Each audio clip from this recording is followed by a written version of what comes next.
Zero to God level अर्थात martial God space अर्थात शून्य से ईश्वर स्तर तक। अध्याय 3310 से 3312। नमस्कार, आप कहानी में खो जाएं उससे पहले चैनल को सब्सक्राइब करें और नोटिफिकेशन ऑन करें। धन्यवाद। ये ज़िवेन ने इसे जादुई उपकरण के रूप में परिष्कृत नहीं किया। इसके बजाय उन्होंने इसके रहस्यों को अच्छी तरह से समझा और इसे एक जादुई शक्ति के रूप में परिष्कृत किया। इसकी शक्ति इलेक्ट्रिक लॉर्ड्स से कम नहीं थी, लेकिन इसकी असली चरम शक्ति अभी तक पूरी तरह से प्रदर्शित नहीं हुई थी। इस जादुई शक्ति की ताकत यूनिवर्स क्रिएशन पाम के समान थी। ये शीवेन की ताकत के साथ साथ इसमें बढ़ोतरी होगी। दरअसल इसकी लगभग कोई सीमा नहीं थी। ये ज़िवेन ने अब तक स्वर्गीय दंड की आंख की सीमा नहीं देखी थी। इन सभी के योग से ये ज़िवेन की ताकत बहुत बढ़ गई थी। यदि अब उसका सामना इलेक्ट्रिक लॉर्ड से होता तो उसे पहले जितनी देर तक लड़ने की आवश्यकता नहीं होती। ये कहा जा सकता है कि वह थोड़े ही समय में इलेक्ट्रिक लॉर्ड को हराने में सक्षम होगा। रात्रि सम्राट की तो बात ही छोड़ दे। ये ज़िवेन एक ही चाल में ये ज़िवेन को गंभीर रूप से घायल करने में सक्षम होगा और फिर उसे आकस्मिक प्रहार से मार देगा। ताकत में इतनी बढ़ोतरी अतुलनीय रूप से चौंकाने वाली कही जा सकती है। स्वाभाविक रूप से ये रहस्यमय स्थान की मदद से था। किंग लेवल ड्रैगन वेन के साथ रहस्यमय स्थान का हर समय विश्लेषण किया जा सकता है और ऊर्जा की कमी के बारे में चिंता करने की कोई आवश्यकता नहीं है। ये कुछ ऐसा था जिसकी तुलना कई लेवल 2 ड्रैगन वेन्स से नहीं की जा सकती थी। जब तक पर्याप्त ऊर्जा थी, रहस्यमय स्थान तेजी से काम करेगा और यह अंततः ये ज़िवेन के उपयोग के लिए उसकी ताकत में बदल जाएगा। एक अंतरिक्ष में हर जगह भयानक तलवार की रोशनी थी और बिल्कुल केंद्र में एक तलवार की आभा थी जो हवा में हजारों मील लंबी तैर रही थी। तलवार के इरादे के नियंत्रण में ये किसी भी समय और स्थान पर भयानक शक्ति छोड़ रहा था। यह एक स्वर्गीय मास्टर स्तर की तकनीक थी। यहाँ तक कि अगर कोई साधारण सम्राट राजा भी इसके पास जाता तो गंभीर रूप से घायल होने की संभावना थी। सीधे तौर पर मारा जाना तो दूर की बात थी, वह लगभग मृत्यु के बराबर था और कोई अन्य संभावना नहीं थी। इस समय तलवार के इरादे के नीचे एक वेदी ऊपर और नीचे तैर रही थी। वेदी से जंजीरें उड़ गईं। ये जंजीरें सबसे कठोर धातु से बनी हुई प्रतीत होती थी। उन्होंने अतुलनीय रूप से विशाल तलवार के इरादे को बंद कर दिया और उसे थोड़ा थोड़ा करके नीचे खींच लिया।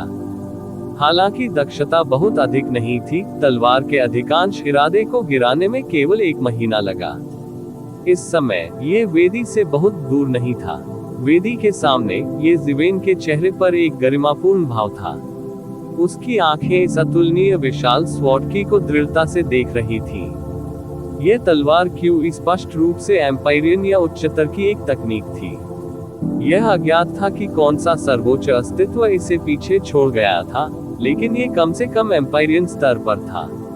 भले ही अनगिनत साल बीत गए हों, ये मार्शल आर्ट हमले गायब नहीं हुए थे। इसके विपरीत उन्होंने रूप बदल लिया था और अभी भी अस्तित्व में थे। उस भयानक शक्ति ने पहली नजर में ये ज़िवेन का दिल धड़का दिया। आमतौर पर ये ज़िवेन इसे देखते ही मुड़ जाता और चला जाता। इस प्रकार का साधन जो सम्राट के स्तर को पार कर गया हो, ऐसा कुछ नहीं था जिस पर वह गौर कर सके।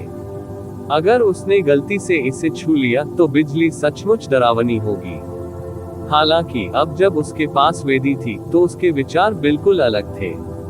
वह तलवार क्यूई पर कब्जा करना चाहता था और इसे अपने लिए इस्तेमाल करना चाहता था। ये आइडिया बेहद पागलपन भरा था। अगर यह खबर दूसरों को बताई जाती तो शायद तुरंत हंगामा मच जाता। किसी ने नहीं सोचा होगा कि ये ज़िवेन ऐसे साधनों का उपयोग करने के लिए इतना पागल हो जाएगा। हालांकि वह सफल होने वाला था। इस तलवार क्यूई को उसके द्वारा धीरे धीरे वेदी के किनारे तक खींचा गया। इस प्रक्रिया में ही 1 महीने से अधिक का समय लग गया। ये बेहद भयानक था। उसे तनिक भी विश्राम करने का साहस न हुआ। बूम!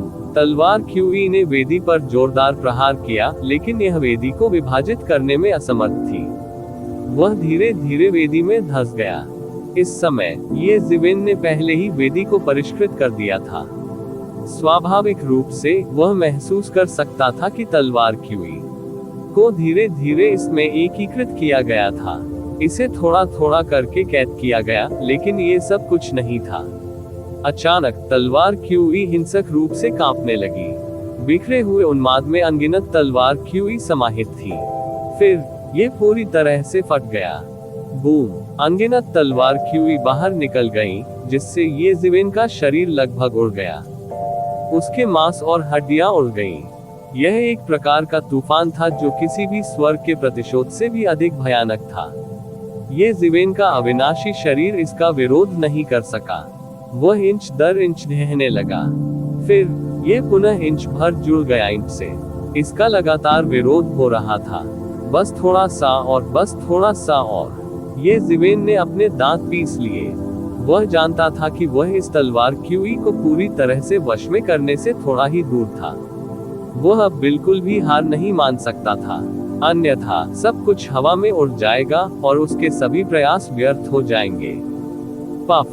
ये जिवेन ने एक कौर रक्तसार उगल दिया। यह एसेंस क्यूई के एक कौर में बदल गया, जो एक शक्तिशाली शक्ति में बदल गया। ये शानदार ढंग से सामने आया और सीधे तौर पर उन्माद को रोक दिया। फिर ये जिवेन को अचानक बहुत बेहतर महसूस हुआ। रक्तसार के इस कौर ने सैकड़ों वर्षों की खेती को भस्म कर दिया था। इसका उन पर बहुत गहरा प्रभाव पड़ा। अंत में तलवार के इरादे का आखिरी टुकड़ा वेदी में खींच लिया गया और उसे पूरी तरह से सील कर दिया गया। इस समय आकाश के ऊपर भयानक तलवार क्यूई तूफान अंततः बिना किसी निशान के नष्ट हो गया। ओह! ये जिवेन ने राहत की सांस ली। वह इस तलवार क्यूई से लगभग गंभीर रूप से घायल हो गया था। हालांकि वह सावधान था और उसने 1 महीने से अधिक समय तक स्वॉर्ड क्यूई को सील कर दिया था, फिर भी उसे इसका विरोध करने के लिए अपने एसेंस क्यूई को उगलने के लिए मजबूर किया गया था। सौभाग्य से वह अंत में सफल हो गया था। इससे कोई फर्क नहीं पड़ता कि उसने पहले कितना भुगतान किया था, ये सब इसके लायक था। ये ज्ञात होना चाहिए कि स्वर्गीय गुरु की विधि को खोजना बहुत कठिन था, और इसे अपने स्वयं के उपयोग के लिए पूरी तरह से परिष्कृत करना और भी अधिक कठिन था। आम लोग इसके बारे में सोच भी नहीं सकते थे। ये जिवेन इसे केवल वेदी की मदद से ही कर सकती थी। स्वर्गभक्षी दानव सम्राट हम्फ, मैं तुम्हें दिखाता हूँ कि इस तलवार की शक्ति कितनी भयानक है। उसके चेहरे पर एक ठंडी मुस्कान उभर आई। उसने स्वाभाविक रूप से स्वर्गभक्षी दानव सम्राट के लिए इस तलवार के हमले को तैयार किया था। यदि स्वर्ग भक्षण करने वाला दानव सम्राट स्वर्गीय प्रभु क्षेत्र में नहीं घुसा होता, तो उसे मौके पर ही मार दिया जाता। यदि वह स्वर्गीय प्रभु क्षेत्र में घुस गया होता, तो वह भी गंभीर रूप से घायल हो गया होता। निस्संदेह यदि स्वर्ग भक्षण करने वाले दानव सम्राट ने स्वर्गीय मास्टर क्षेत्र में प्रवेश नहीं किया होता, तो उसे इस तलवार क्यूई का उपयोग करने की आवश्यकता नहीं होती। ये जिवेन द्वारा उसे पूरी तरह से मार दिया गया होगा। कोई अन्य संभावना नहीं थी। ऐसा तो उसने संयोगवश ही किया था। उसने स्वर्गीय मास्टर क्षेत्र में प्रवेश नहीं किया था, लेकिन इसने उसे यह जानने से नहीं रोका कि स्वर्गीय मास्टर क्षेत्र का विशेषज्ञ कितना भयानक था।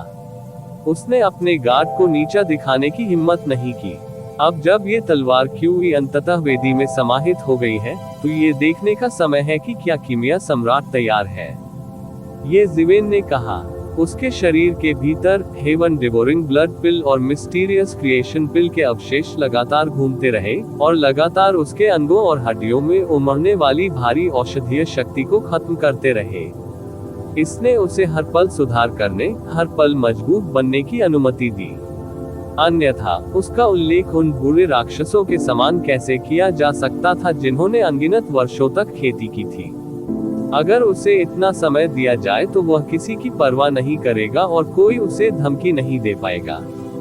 यदि कीमिया सम्राट ने पहले ही स्वर्ग को जब्त करने वाली गोली तैयार कर ली थी, तो ये जिवेन की सृजन पथ की यात्रा की अंतिम परियोजना पूरी मानी जाएगी। यह आखिरी तुरुप का पत्ता भी था जो उसने स्वर्ग भक्षण करने वाले दानव सम्राट और स्वर्गीय अग्नि दिव्य भगवान से निपटने के लिए तैयार किया था। उसके बाद वह सृजन का मार्ग छोड़ने वाला था। उसे एक अशुभ अनुभूति अधिकाधिक महसूस हो रही थी। ये बेहद असहज एहसास था। ये स्वर्ग से एक चेतावनी थी। उसने अवश्य ही कुछ गलत अनुमान लगाया होगा। इसलिए उन्होंने जाने से पहले समय समाप्त होने तक इंतजार न करने का फैसला किया। आखिरकार उसके पास अभी भी लॉ क्रिस्टल्स की 500 से अधिक इकाइयां थीं। इससे कोई फर्क नहीं पड़ता कि उसने इसे कैसे देखा, ये पर्याप्त था। एक दिन बाद ये ज़िवेन फिर से पिछले बाजार में पहुंची। इस बार ये पहले से अलग था। इस समय किसी को भी उन्हें कमतर आंकने की हिम्मत नहीं हुई। आखिरकार उसने 10 महान सम्राटों में से एक अजेय अस्तित्व ईगल हॉर्न सम्राट को सबके सामने मार डाला था। किसी भी सम्राट ने ऐसी भयानक युद्ध शक्ति को कम आंकने की हिम्मत नहीं की। दरअसल कई लोगों को डर था कि वह अचानक नरसंहार शुरू कर देंगे। अगर ऐसा होता तो उसे कौन रोक सकता था। भले ही वे सभी सम्राट हों, उसके सामने कागज की तरह नाजुक थे। वे एक ही प्रहार से फट जाएंगे। इसलिए जब ये ज़िवेन पहुंचे तो पूरा बाजार खामोश था। सभी की निगाहें चुपचाप उसकी ओर घूम गईं। वे नहीं जानते थे कि वह क्या चाहता है करना। ये निगाहें स्वाभाविक रूप से ये ज़िवेन की धारणा की सीमा के भीतर थीं। हालांकि उन्होंने इसकी परवाह नहीं की। इसके बजाय वह सीधे कीमिया सम्राट के पास गया और सीधे तौर पर पूछा, मुझे आश्चर्य है कि क्या कीमिया सम्राट ने इस दौरान सारी सामग्री एकत्र कर ली है। उनमें से अधिकांश एकत्र कर लिए गए हैं, कीमिया सम्राट ने कहा। इस दौरान वह बाजार के अंदर और बाहर व्यस्त रहे। वह नहीं जानता था कि इतने कम समय में ये ज़िवेन ने किस तरह के शक्तिशाली दुश्मन को मार डाला था। उन्होंने स्वयं इसकी घोषणा नहीं की और युद्ध सम्राट का फिलहाल इस खबर को फैलाने का इरादा नहीं था। इसलिए उसे पता ही नहीं चला। बात बस इतनी थी कि जब ये ज़िवेन ने ईगल हॉर्न सम्राट को मार डाला तो कई लोगों ने इसे अपनी आंखों से देखा था। इसलिए कुछ लोगों ने स्वर्ग के खजाने के बदले में पहल की थी जिसे कीमिया सम्राट तलाश रहा था। वे कीमिया सम्राट के माध्यम से ये ज़िवेन के साथ संबंध स्थापित करना चाहते थे। भले ही अन्य लोगों के पास ऐसा कोई विचार नहीं था, फिर भी वे ऐसे भयानक शूरा चरित्र को अपमानित नहीं करना चाहते थे। इसलिए ये ज़िवेन का ध्यान उन पर केंद्रित होगा। यही कारण था कि अल्कमी सम्राट इतने कम समय में इतना सफल रहा। अन्यथा थोड़े समय में इतने सारे स्वर्ग खजाने के साथ स्वर्ग जब्त करने वाली गोली को परिष्कृत करना संभव नहीं होगा। अभी भी थोड़ी कमी है। और कितनी कमी है, ये ज़िवेन पूछने के अलावा कुछ नहीं कर सकी। ये बस कुछ महत्वहीन चीजें हैं। मैंने उन्हें बाहर देखा है। सबसे खराब स्थिति में मैं बाहर जा सकता हूँ और उन्हें फिर से ढूंढ सकता हूँ। अधिकांश मुख्य औषधीय सामग्रियां मिल गई हैं। आप इसके बारे में निश्चिंत हो सकते हैं, मार्शल सम्राट। कीमिया सम्राट ने कहा, यह अच्छा है। यदि आपको कोई समस्या हो तो आप मुझसे संपर्क कर सकते हैं। ये ज़िवेन ने कहा। मार्शल सम्राट, बहुत दिनों से नहीं मिले। अचानक दूर से एक कर्कश और मधुर आवाज आई। प्रतिवेदन किसी भी खराब अनुवाद के बारे में हमें बताने के लिए टेक्स्ट का चयन करें और रिपोर्ट पर क्लिक करें। लेस देन पिछला सूचकांक अगला ग्रेटर देन। ये ज़िवेन ने अपना सिर घुमाया और देखा कि यह कोई और नहीं बल्कि एहुआंग था। दाओइस्ट एहुआंग, ऐसा लगता है कि आपकी खेती में सुधार हुआ है। बधाई हो, उसने मुस्कुरा कर कहा। कृषकों के बीच इससे बढ़कर कोई आशीर्वाद नहीं था। दाओवादी मार्शल सम्राट की साधना भी और अधिक गहन हो गई है। बधाई हो, एहुआंग ने कहा। दाओवादी मार्शल सम्राट, कुछ समय पहले जब मैं औषधीय जड़ी बूटियां और खजाने खरीद रहा था, दाओवादी एहुआंग ने बहुत मदद की। इस समय डेंडी ने अचानक कहा, आपकी मदद के लिए धन्यवाद दाओइस्ट एहुआंग। ये ज़िवेन ने कहा, ये कुछ भी नहीं है। एहुआंग ने अपना हाथ लहराया और कहा, ऐसा लग रहा था कि ये वाकई एक छोटी सी बात है, लेकिन असल में ऐसा नहीं था। डेंडी के लिए अकेले इसका उल्लेख करना एक बड़ी मदद होगी। इस बार दाओवादी मार्शल सम्राट ने नाइट सम्राट और इलेक्ट्रिक लॉर्ड को मार डाला। जब आप वापस लौटेंगे तो फॉर्चून गॉड राजवंश निश्चित रूप से आपको भारी इनाम देगा। आपका भविष्य असीमित है, एहुआंग ने समाचार को हल्के ढंग से कहा। हालांकि बैटल एम्परर और अन्य लोगों ने यह नहीं कहा, लेकिन यह ऐसा कुछ नहीं था जिसे उन लोगों द्वारा पता नहीं लगाया जा सका जो पर्यवेक्षक थे। विशेष रूप से रात्रि सम्राट और इलेक्ट्रिक लॉर्ड का गायब होना अपरिहार्य था। बात बस इतनी थी कि खबर फैलनी अभी बाकी थी, नहीं तो बड़ा हंगामा मचना तय है। ये पहले से ही ये ज़िवेन की तीसरी बार 10 महान सम्राटों और सम्राटों की हत्या थी। इलेक्ट्रिक लॉर्ड का उल्लेख नहीं है, जो 10 महान सम्राटों से ऊपर का अस्तित्व था। भले ही आम लोग नहीं जानते थे, कम से कम वे जानते थे कि इलेक्ट्रिक लॉर्ड निश्चित रूप से 10 महान सम्राटों से कमतर नहीं थे। ऐसे विशेषज्ञों की मौत से निश्चित तौर पर बड़ा हंगामा मचेगा, चाहे वह फॉर्चून दिव्य राजवंश हो या बाहरी क्षेत्र। जब 10 महान सम्राट क्षेत्र और 10 सम्राटों की बात आती थी, तो उन्हें प्रतिस्थापित करना दुर्लभ था। यदि कभी कभार प्रतिस्थापन भी हुआ तो इसे एक बड़ी घटना माना जाएगा। लेकिन अब उनमें से कई लगातार गिर गए थे, क्योंकि 10 शाही सम्राटों या सम्राटों में से कोई भी अकेला नहीं था, और उन्हें कई विशाल शक्तियों का समर्थन प्राप्त था। ये शक्तियां आमतौर पर पूरे फॉर्चून वर्ल्ड को कवर करती थी, और एक बार जब वे हिल गईं, तो यह फॉर्चून वर्ल्ड की नींव को भी हिला सकती थी। 10 महान सम्राट और 10 महान सम्राट इन दिग्गजों के प्रतिनिधि और शीर्ष लाभार्थी मात्र थे। ये सोचकर एहुआंग को लगा कि ये ज़िवेन के साथ सहयोग करने का उसका पिछला विचार वास्तव में सही था। इस व्यक्ति की ताकत अथाह थी, ये बिल्कुल अकल्पनीय था। उसका भविष्य असीमित था। जहां तक उसे कुछ औषधीय जड़ी बूटियां और स्वर्गीय खजाने इकट्ठा करने में मदद करने की बात है, तो यह वास्तव में बहुत अधिक नहीं थी। यह महज एहसान जताने का एक जरिया था। क्या ऐसा हो सकता है कि एहुआंग यहाँ किसी चीज के बदले में आया हो?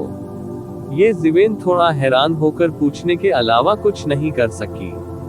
माओजी जिन की तलाश के लिए समय निकालने के बजाय एहुआंग क्या करने की योजना बना रहा है। हाँ, मुझे कुछ हासिल हुआ। मैं देखना चाहता हूँ कि क्या मैं इसे किसी चीज से बदल सकता हूँ। एहुआंग ने मुस्कुराते हुए कहा, अगर ऐसा है तो मैं तुम्हें और परेशान नहीं करूंगा। अच्छे भाग्य का मार्ग छोड़ने के बाद फिर मिलेंगे। ये ज़िवेन ने हाथ जोड़कर प्रणाम करते हुए कहा, क्या ऐसा हो सकता है कि साथी दाओवादी मार्शल सम्राट इतनी जल्दी सृजन का मार्ग छोड़ना चाहता हो? एहुआंग स्तब्ध हुए बिना नहीं रह सका। सृजन का मार्ग पूरी तरह बंद होने में अभी कुछ समय बाकी था। उन्हें इतनी जल्दी क्यों निकलना पड़ा? मैंने बहुत कुछ पा लिया है, अब यहाँ रहने से कोई लाभ नहीं है। स्वाभाविक रूप से मुझे जाना होगा। ये ज़िवेन ने कहा, अगर मिस एहुआंग ठीक है तो आप जितनी जल्दी हो सके चले जाएं। क्या बात है? क्या साथी दाओवादी मार्शल सम्राट को कुछ सुराग मिले? एहुआंग पूछने के अलावा कुछ नहीं कर सका। उसका हृदय अचानक कस गया। उसे स्वाभाविक रूप से विश्वास था कि ये ज़िवेन लापरवाही से नहीं बोलेगी। इस वजह से उसे उसकी चेतावनी के प्रति अधिक सावधान रहना पड़ा। नहीं, मुझे बस ऐसा लग रहा है कि कुछ गड़बड़ है। मुझे लगता है कि कुछ खतरा है, ये ज़िवेन ने कहा। ओह, एहुआंग ने राहत की सांस ली। सौभाग्य से ये ज़िवेन को कोई खतरनाक जगह नहीं मिली, वरना न चाहते हुए भी उसे जाना पड़ेगा। हालांकि फिर भी उसने अपना उत्साह बनाए रखने और सतर्क रहने का इरादा किया। ये ज़िवेन की पहचान और स्थिति के साथ उनके लिए बिना सोचे समझे बोलना असंभव था। सावधान रहना ही बेहतर था। जैसे ही ये ज़िवेन फॉर्चून का मार्ग छोड़ने वाला था, अचानक एक खबर कई संप्रभु सम्राटों के बीच फैल गई। यह अज्ञात था कि पर्दे के पीछे किसने आग भड़काई थी, लेकिन ये खबर रातों रात कई संप्रभु सम्राटों के बीच फैल चुकी थी। सृजन पथ की गहराई में एक प्राचीन सड़क पर बड़ी संख्या में लॉ क्रिस्टल पाए गए हैं। बड़ी संख्या में लॉ क्रिस्टल्स की खबर ने तुरंत कई संप्रभु सम्राटों को दंगे में झोंक दिया। ये कि सृजन के पथ में सौभाग्य निहित है, वास्तव में केवल एक अफवाह थी। फॉर्चून हेवनली लॉर्ड के बाद कोई नहीं जानता था कि यह क्या था। हालांकि लॉ क्रिस्टल्स उनके ठीक सामने थे, वे उन्हें छू सकते थे। यही उनका मुख्य लक्ष्य भी था। वे इस समय उत्साहित कैसे नहीं हो सकते थे, जैसे जैसे ये खबर फैली, अधिक से अधिक जानकारी फैल गई। ऐसा कहा गया था कि लॉ क्रिस्टल की यह बड़ी संख्या कम से कम 10,000 इकाइयां थी। वे हर जगह थे। ऐसा केवल इसलिए था क्योंकि यह एक अवरोध द्वारा संरक्षित था, इसलिए इसका उल्लंघन नहीं किया गया था। अन्यथा ये कब कल लूट लिया गया होता। अधिक से अधिक संप्रभु सम्राटों ने ये समाचार सुना। वे शांत नहीं बैठ सके और अफवाह वाली जगह पर चले गए। एक गुप्त स्थान में ये जीवेन की अभिव्यक्ति गंभीर थी। जैसे ही वह जाने वाला था, ये खबर जारी कर दी गई। क्या ये स्पष्ट नहीं था कि वे उसे रुकने के लिए लुभाने की कोशिश कर रहे थे? साथ ही दाववादी मार्शल सम्राट, क्या आप इन लॉ क्रिस्टल्स में रुचि रखते हैं? कीमिया सम्राट ने दूसरी ओर बादल के बिस्तर पर पूछा। क्या बात है? क्या आप रुचि रखते हैं? ये जीवेन ने अपनी भौहें उठाई और पूछने से पहले कीमिया सम्राट की ओर देखा। ये कहना झूठ होगा कि मुझे कोई दिलचस्पी नहीं है। हालांकि यह मेरे लिए लॉ क्रिस्टल्स का उपयोग करने का समय नहीं है। मैं ये भी जानता हूं कि अब हमारे हाथों में लॉ क्रिस्टल्स की शायद कुछ ही इकाइयां हैं। यह एक है भाग्य जो किसी को भी पागल कर देगा। कीमिया सम्राट मुस्कुराया और कुछ भी नहीं छिपाया। लॉ क्रिस्टल्स का मूल्य स्वयं अधिक नहीं था। हालांकि अगर यह स्वर्गीय मास्टर क्षेत्र में आगे बढ़ने से संबंधित था तो ये पूरी तरह से अलग था। चूंकि साथी दाववादी मार्शल सम्राट की भी रुचि है, चलो चलते हैं।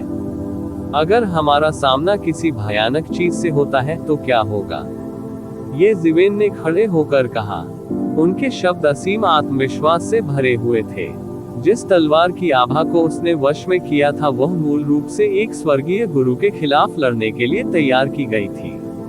उसे विश्वास था कि वह स्वर्गीय गुरु को भी धोखा दे सकता है। अन्य चीजों की तो बात ही छोड़ दे। कीमिया सम्राट का तो जिक्र ही नहीं, यहाँ तक कि ये जीवेन भी इसका अपवाद नहीं था। इससे कोई फर्क नहीं पड़ता कि यह किस प्रकार के ड्रैगन पुल या बाघ की मांद का प्रतिनिधित्व करता है।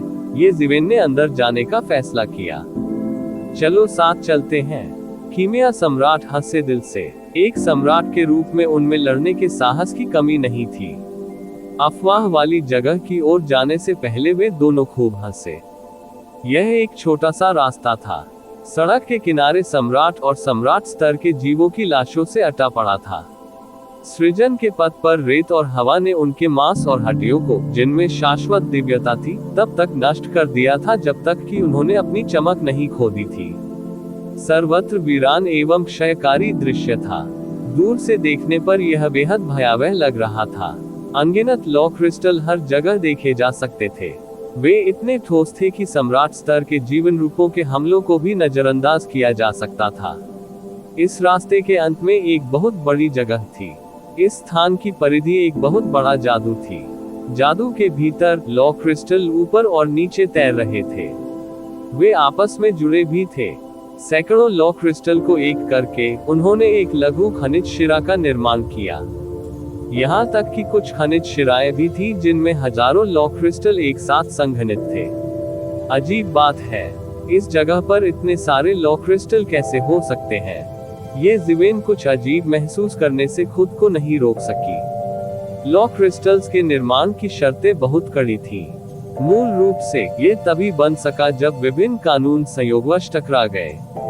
इस स्थान पर सबसे पहले लॉ क्रिस्टल्स का उत्पादन करने की स्थितियां नहीं होनी चाहिए थी। किसी ने उन्हें यहाँ छोड़ दिया होगा। लेकिन वह कौन है? उन्होंने लॉ क्रिस्टल्स को यहाँ क्यों छोड़ा?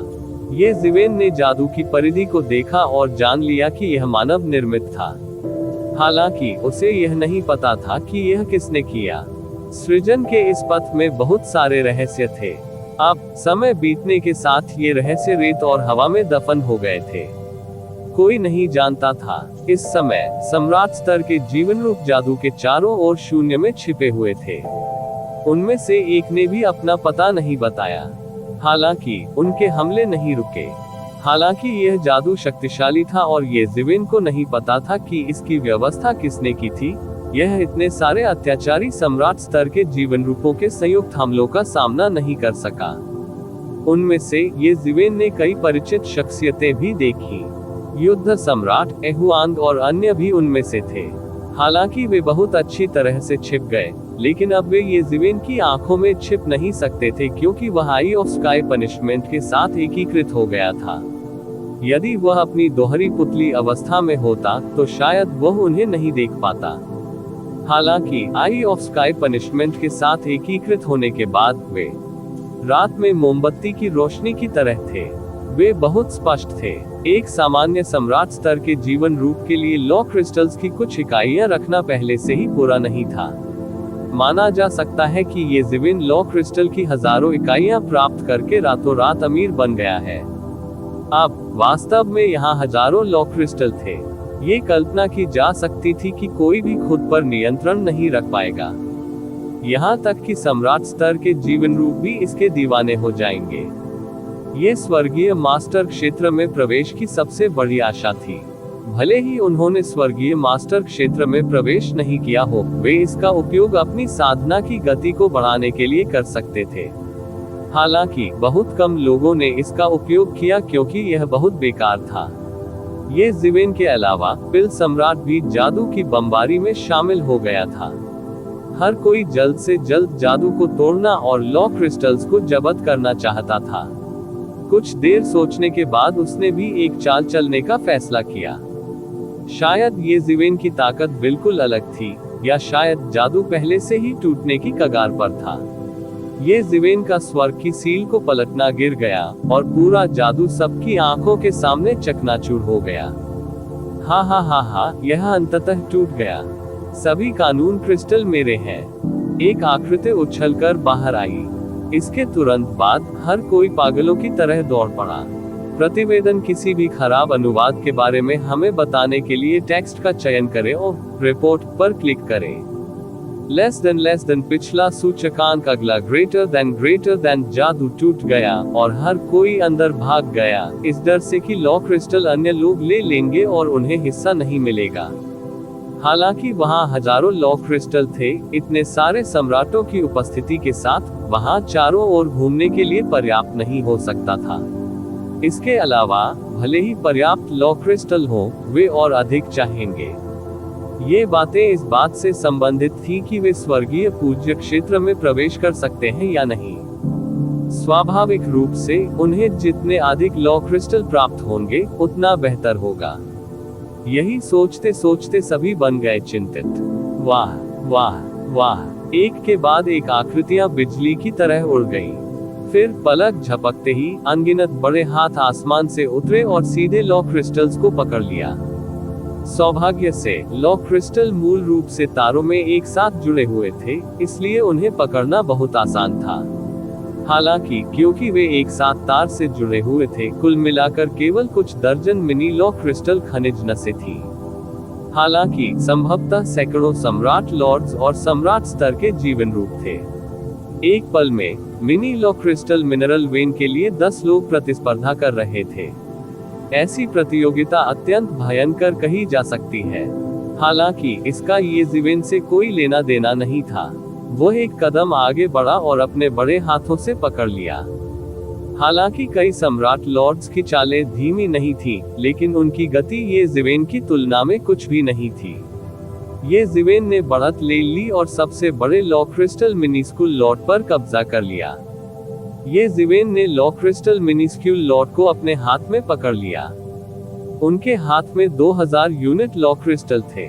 बस इतना ही काफी था इस यात्रा को सार्थक बनाने के लिए। उसके पीछे एक नौवां क्षेत्र मार्शल मोनाक जीवन रूप था। जब उसने देखा कि वह लॉ क्रिस्टल नस को पकड़ने में विफल रहा है, तो वह तुरंत क्रोधित हो गया। वह अकेला नहीं था, कई अन्य नौवें क्षेत्र के संप्रभु सम्राटों और मार्शल मोनाक जीवन रूपों ने भी उनका अनुसरण किया था। इन विशेषज्ञों की नजर एक ही समय में सबसे बड़े लॉ क्रिस्टल मिनरल लोड पर थी। वे इसे छीनना चाहते थे, हालांकि वे ये ज़िवेन की गति के साथ तालमेल नहीं रख सके। ये ज़िवेन पहले ही कम समय में इसे प्राप्त करने में सफल हो गए थे। मार्शल सम्राट, क्या आप ये सब छीनकर बहुत अधिक दबंग नहीं बन रहे हैं? इस समय एक सम्राट स्तर के जीवन रूप ने गुस्से में कहा। इस दौरान ये ज़िवेन ने अपना बहुत बड़ा नाम कमाया था। मूल रूप से बहुत से लोग उसे नहीं जानते थे, लेकिन अब वे सभी ऐसे अत्याचारी व्यक्ति को जानते थे। इसलिए उन्होंने सिर्फ येज़ेवेन को देखा और आगे बढ़ने की हिम्मत नहीं की। येज़ेवेन की उग्र प्रतिष्ठा बहुत बढ़िया थी। उसने बिना किसी हिचकिचाहट के 10 महान सम्राट लॉर्ड्स और 10 सम्राट स्तर के जीवन रूपों को मार डाला।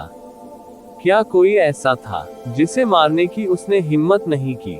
कोलाहलयुक्त येज़ेवेन ने व्यंग्य किया और सीधे अपनी हथेली से थप्पड़ मारा। वह सम्राट स्तर का प्राणी एक ही समय में चौंका और क्रोधित भी हुआ। येज़ेवेन ने लापरवाही से उस पर हमला कर दिया था। हालांकि वह येज़ेवेन से डरता था, लेकिन इसका मतलब यह नहीं था कि वह येज़ेवेन से डरता था। आखिरकार वह 9वें साम्राज्य के सम्राट स्तर का जीवन रूप था। वह इतनी आसानी से कैसे हार मान सकता है? वह अब भी विरोध करना चाहता था, लेकिन यह विचार अभी अभी उसके मन में आया था। अगले ही पल उसने देखा कि यह हथेली अंतरिक्ष में प्रवेश कर रही है, अंतरिक्ष को तोड़ रही है और एक पल में उसके सामने आ रही है। देखते ही देखते उस पर भी गाज गिरी। पफ! पुराने खून का एक कौर बाहर निकला और उसका पूरा शरीर मौके पर ही चकनाचूर हो गया और खून की बारिश में बदल गया जो पूरे आकाश में फैल गया। उसमें मौजूद स्पिरिट भी एक पल में पूरी तरह नष्ट हो गई। एक अत्यंत अत्याचारी 9वें क्षेत्र के सुपर पावरहाउस को येज़ेवेन की हथेली से मार दिया गया था। 9वें क्षेत्र के सम्राट स्तर के जीवन रूप और सम्राट स्तर के जीवन रूप जो देख रहे थे वे लगभग मौत से डर गए थे। उन्होंने मूल रूप से सोचा कि क्या उन्हें मृत सम्राट स्तर के जीवन रूप के साथ मिलकर हमला करना चाहिए। उनमें से बहुत से लोगों के साथ उन्हें येज़ेवेन से कुछ लॉ क्रिस्टल उगलवाने पड़े। आखिरकार इतने सारे सम्राट स्तर के जीवन रूपों के सेना में शामिल होने के साथ उनकी ताकत असाधारण थी। लेकिन अब वे लगभग मौत से डरे हुए थे। वह सम्राट स्तर का प्राणी कमजोर नहीं था, लेकिन फिर भी येज़ेवेन की हथेली से मारा गया। अगर वे येज़ेवेन की जगह होते तो परिणाम इससे बेहतर नहीं होता। आखिरकार वे येज़ेवेन की हथेली का विरोध करने में सक्षम नहीं होंगे। क्या वह स्वर्गीय मास्टर क्षेत्र में प्रवेश कर सकता था? 9वें क्षेत्र के संप्रभु सम्राट को अपनी रीढ़ की हड्डी में ठंडक महसूस हुई।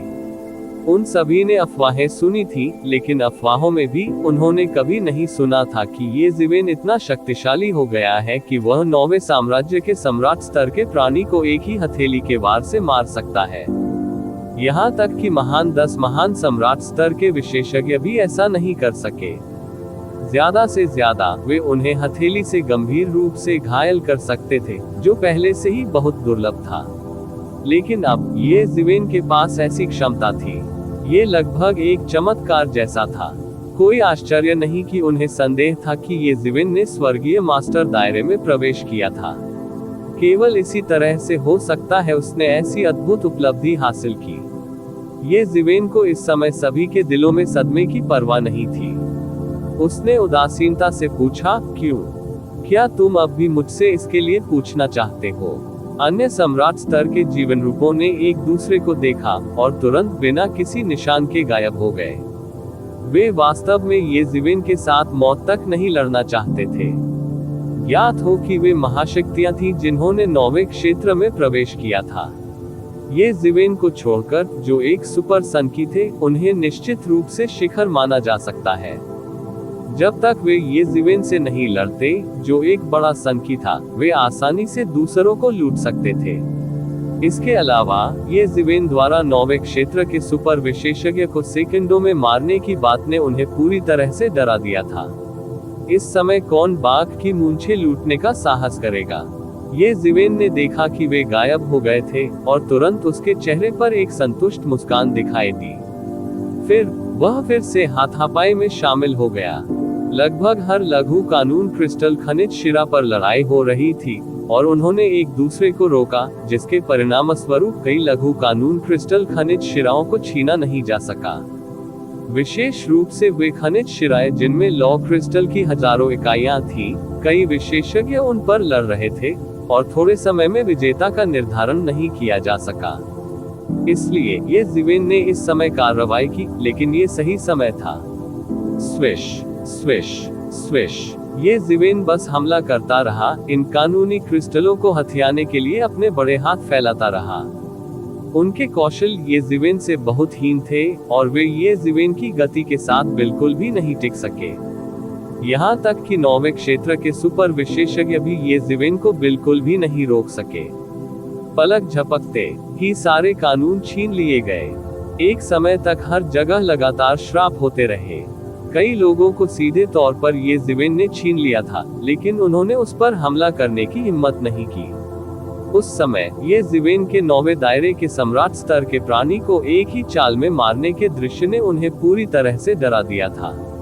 वे ये जीवेन के साथ दोबारा परेशानी मोल लेने की हिम्मत कैसे करेंगे? हालांकि वे जानते थे कि अगर अधिक लोग होंगे तो ये जीवेन को निश्चित रूप से संदेह होगा। उनमें से कोई भी सबसे पहले खड़े होने के लिए तैयार नहीं था। कहीं ऐसा न हो कि गुस्से में ये जीवेन द्वारा उन्हें मार दिया जाए। ऐसी परिस्थितियों में ये जीवेन ने बहुत सारे कानून क्रिस्टल तैयार किए।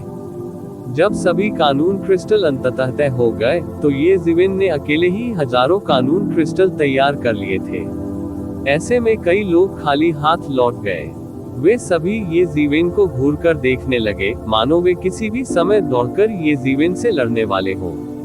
ये ठीक इसलिए था क्योंकि ये जीवेन ने कानून के क्रिस्टल का एक छोटा सा हिस्सा छीन लिया था, जिससे उन्हें कुछ भी नहीं मिला।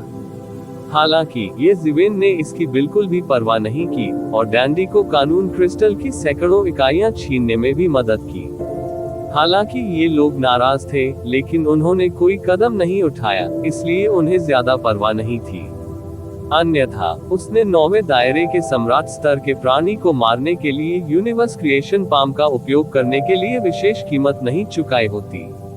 सामान्य परिस्थितियों में ये जीवेन को 9वें क्षेत्र के सम्राट स्तर के प्राणी को मारने के लिए कीमत चुकानी होगी, और यह इतना आसान नहीं होगा। हालांकि प्रभाव बहुत स्पष्ट था। इस समय किसी को भी उससे परेशान होने की हिम्मत नहीं हुई। ठीक है, चूंकि हमने पहले ही कानून के क्रिस्टल छीन लिए हैं, अगला कदम पीछे हटना है। ये जीवेन ने अपने बगल वाले डैंडी से कहा। डैंडी ने जल्दी से सिर हिलाया। कानून के क्रिस्टल के लिए लड़ने की प्रक्रिया में उसने पहले ही ये जीवेन की अद्भुत युद्ध शक्ति को देख लिया था, और वह पहले से ही प्रशंसा से भरा हुआ था। 9वें क्षेत्र का एक सम्राट स्तर का प्राणी अभी भी उसके लिए एक अजेय अस्तित्व था, लेकिन ये जीवेन के लिए ये ताड़ के प्रहार से ज्यादा कुछ नहीं था, और उसने ये जीवेन को उसके वर्तमान अद्भुत दायरे तक उड़ते हुए देखा था। उस समय ये जीवेन उससे थोड़ा ही अधिक मजबूत था, और अब वह एक ऐसे दायरे में पहुंच गया था जिसकी ओर वह देख भी नहीं सकता था। हालांकि इस समय दुनिया में अचानक एक असीम आतंक प्रकट हुआ। हर किसी ने इसे महसूस किया। यह कोई भौतिक अस्तित्व नहीं था, बल्कि एक भावना थी जो उनके दिलों में व्याप्त थी। ये भावना क्या है? युद्ध सम्राट को अचानक इस संकट का आभास हुआ और वह तुरंत सतर्क हो गया। अन्य संप्रभु सम्राटों ने भी एक के बाद एक अत्यधिक खतरे की इस भावना को महसूस किया। ऐसा लगा मानो दुनिया बदल गई हो और सब कुछ उनके नियंत्रण से बाहर हो गया हो। आकाश के ऊपर एक अतुलनीय विशाल हाथ आकाश से उतरा, सीधे पकड़ लिया सब लोग। तुरंत हर कोई क्रोधित हो गया। वे हमेशा दूसरों पर हमला करने वाले रहे हैं, दूसरों ने उन पर इतने अहंकार से हमला करने की हिम्मत कब की? सभी प्रकार के भयानक हमले एक पल में तेज हो गए और विशाल हाथ की ओर बढ़ गए। लेकिन जल्द ही उन्हें पता चला कि जब वे इस विशाल हाथ पर गिरे तो ये हमले बेकार थे। वे सभी इस विशाल हाथ के चारों ओर शून्य में बदल गए, जैसे कि वे किसी प्रकार की शक्ति से पूरी तरह से विघटित हो गए हों, और इस विशाल हाथ को सीधे प्रभावित नहीं कर सके। टकराना। कई सम्राट लॉर्ड्स तुरंत चौंक गए जब उन्होंने देखा कि उनके हमले अप्रभावी थे, और वे तुरंत तितर बितर हो गए। हालांकि अभी भी एक तृतीय क्षेत्र सम्राट स्तर का प्राणी था जो समय पर चकमा नहीं दे सका, और इस विशाल हाथ से पकड़ लिया गया। फिर इस तीसरे क्षेत्र के सम्राट स्तर के प्राणी को खून के एक पूल में दबा दिया गया, और एक अतुलनीय विशाल कांच की बोतल हवा के बीच में दिखाई दी, और रक्त के इस पूल को अवशोषित कर लिया गया, और पीछे कुछ भी नहीं छोड़ा। प्रतिवेदन किसी भी खराब अनुवाद के बारे में हमें बताने के लिए टेक्स्ट का चयन करें और रिपोर्ट पर क्लिक करें। लेस देन पिछला सूचकांक, अगला ग्रेटर देन। इसी प्रकार के अपडेट्स लेते रहने के लिए हमारे चैनल ऑडियो बुक्स 108 को सब्सक्राइब करें और नोटिफिकेशन ऑन करें। धन्यवाद।